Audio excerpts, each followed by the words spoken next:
Nous sommes à la REF, la rencontre des entrepreneurs de France. 6e édition, Boursorama bien sûr est partenaire de cet événement économique de référence. Votre invité à présent, c'est Maurice Lévy. Bonjour. Bonjour. Président d'honneur du groupe Publicis. Un peu de politique parce que cette saison, on devrait a priori connaître assez rapidement le nom du nouveau ou de la nouvelle Première ministre. Est-ce que vous craignez que la politique économique pro-business de l'offre, comme on dit, mise à l'œuvre depuis 2017, soit remise en cause? C'est un peu l'angoisse de beaucoup de patrons ici à la REF. Effectivement, c'est une grande question. Je veux dire que tout va dépendre du Premier ministre ou de la Première ministre, de la coalition qui pourra être mise en place et de la politique qui va être suivie. Il est clair qu'il y a actuellement un programme qui est un peu un épouvantail, qui est le programme LFI. Mais c'est pas de l'idéologie, ça. Ah non, non, ça. non. C'est du pragmatisme. Ah, je ne me place pas sur le plan idéologique, je me place sur uniquement les données du programme.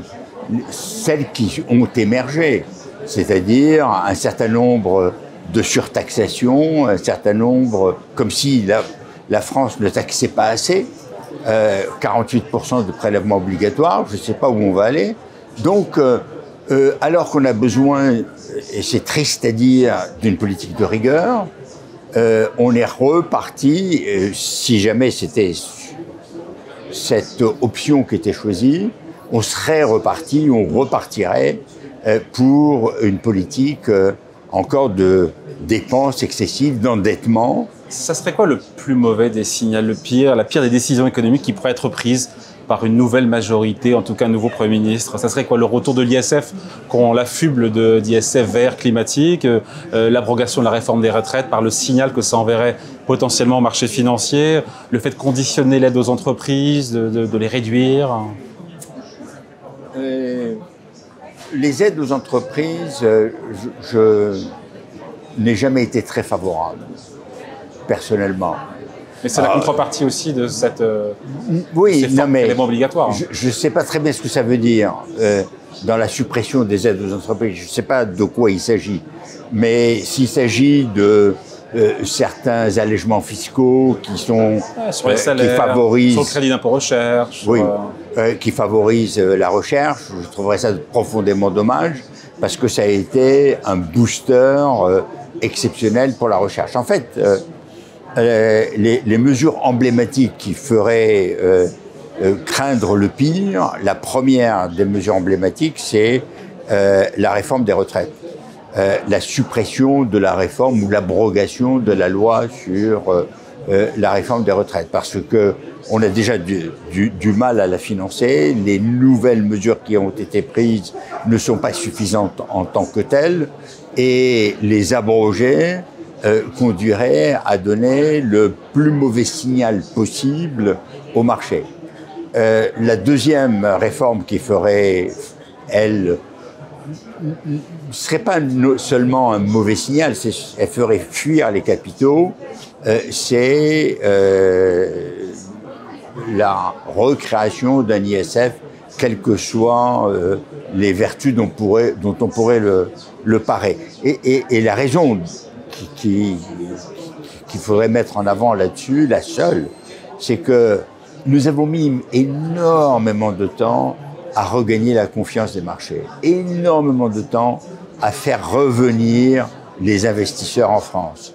On est champion en Europe de l'investissement étranger. Et je trouve que faire fuir de nouveau les capitaux étrangers et même les capitaux français serait une mesure absolument déplorable. Après, il y a les différentes mesures fiscales qui vont peser sur l'économie. Alors, c'est bien de vouloir augmenter le SMIC, mais en même temps, on sait très bien que un des problèmes auxquels nous sommes confrontés pour donner un job à tout le monde, c'est le coût de la main-d'œuvre. Et nous sommes un pays à coût de main-d'œuvre élevé.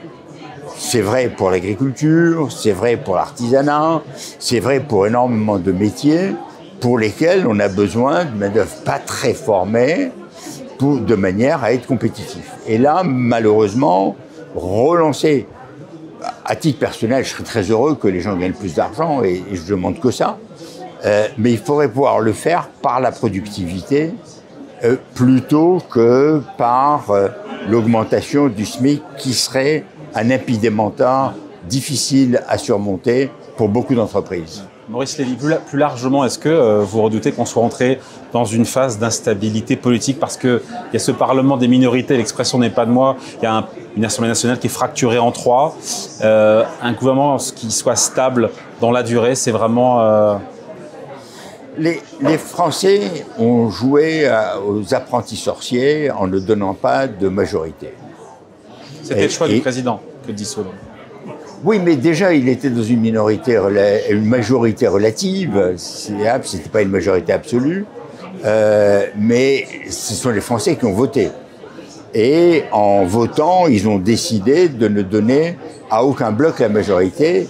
Et ils ont donc demandé aux parlementaires de s'entendre pour trouver une coalition qui est peut-être introuvable.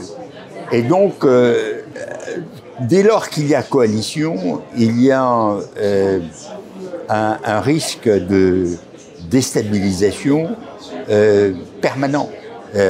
Il y a toujours dans la coalition quelqu'un qui n'est pas content, qui menace de partir, de quitter la coalition et qui, de ce fait, la fragilise. Donc on est objectivement dans une période d'incertitude.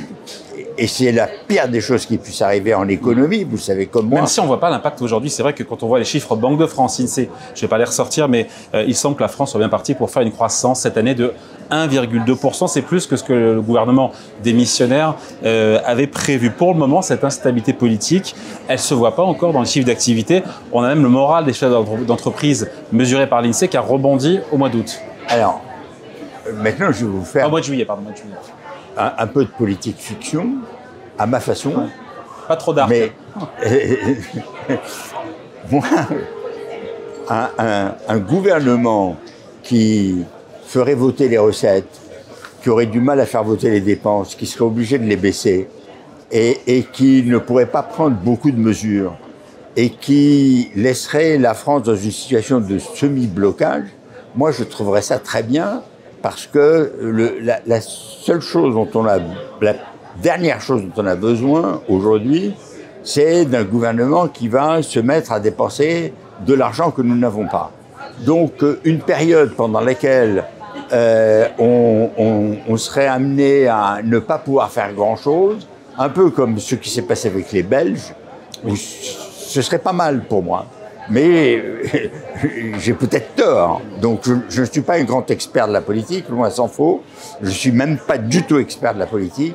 Mais le fait de se trouver dans une situation où il n'y a pas de possibilité de faire un grand programme de relance, de faire un grand programme de dépenses, et où on laisserait un peu les agents économiques s'ajuster, serait une très bonne chose.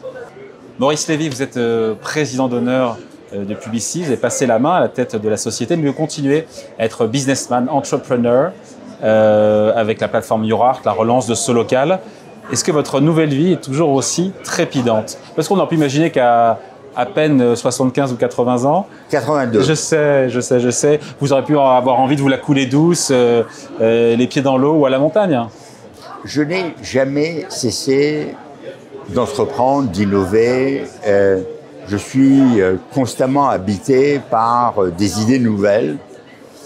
Je n'aime pas beaucoup la notion de businessman. J'aime bien la notion d'entrepreneur. C'est la même chose, mais c'est pas la même chose. C'est quoi la différence entre businessman et entrepreneur? L'entrepreneur, c'est quelqu'un qui entreprend. Un businessman, c'est quelqu'un qui fait du business. Ouais. C'est pas tout à fait la même chose. Mais peu importe. En tous les cas, je suis pour l'initiative, je suis pour la création, l'innovation, la volonté de faire des choses, d'où la création de la plateforme YourArt, après d'ailleurs avoir lancé l'escalator, et il n'y a pas de bois, mais il y en a ici. Ça marche très fort et je suis très content. et la reprise de ce local où je démarre véritablement dans mon nouveau rôle de jeune chef d'entreprise demain. Voilà. Et c'est un sacré défi quand même. Alors on se dit pourquoi ce local? Parce que c'est une boîte ex-Page Jaune qui a perdu la moitié de son chiffre d'affaires entre 2019 et 2023. Oui, en réalité, de 2010 à 2023, elle a perdu plus des 2/3 de son chiffre d'affaires. Voilà. 70%. C'est les bottins, quoi. 70%. Les annuaires. C'est pas uniquement à cause du fait que l'annuaire est passé du papier au digital. C'est aussi et surtout parce qu'il y a eu pas mal d'erreurs et elle a perdu le sens de son rôle et il faut lui redonner du sens et en même temps lui donner de nouveau le goût d'innover et d'entreprendre. Je pense que c'est possible. En tous les cas, je prends le risque. Et aujourd'hui, ce local, c'est une boîte qui est axée sur le marketing numérique pour les PME dans les territoires. C'est ça aujourd'hui, l'activité de ce local. Grosso modo, on peut dire ça. C'est effectivement c'est les annuaires professionnels. Ouais. C'est le fait qu'il y a des solutions web qui sont adaptées à chacune des petites entreprises et qui sont spécifiques pour chacune d'entre elles et qui apportent des réponses pour une présence médiatique de ces entreprises. Comment trouver sa clientèle dans un territoire donné. On est donc dans le micro-marketing, mais c'est toujours du marketing, même si c'est micro. Et on n'a qu'un seul concurrent qui est un tout petit concurrent qui s'appelle Google, avec un avantage. Je connais pas. Non, mais je vous expliquerai. Et avec un avantage. Je ne leur prédis pas un grand avenir. Un avantage, merci Monsieur Thierry Breton, qui est le Digital Market Act, qui fait que les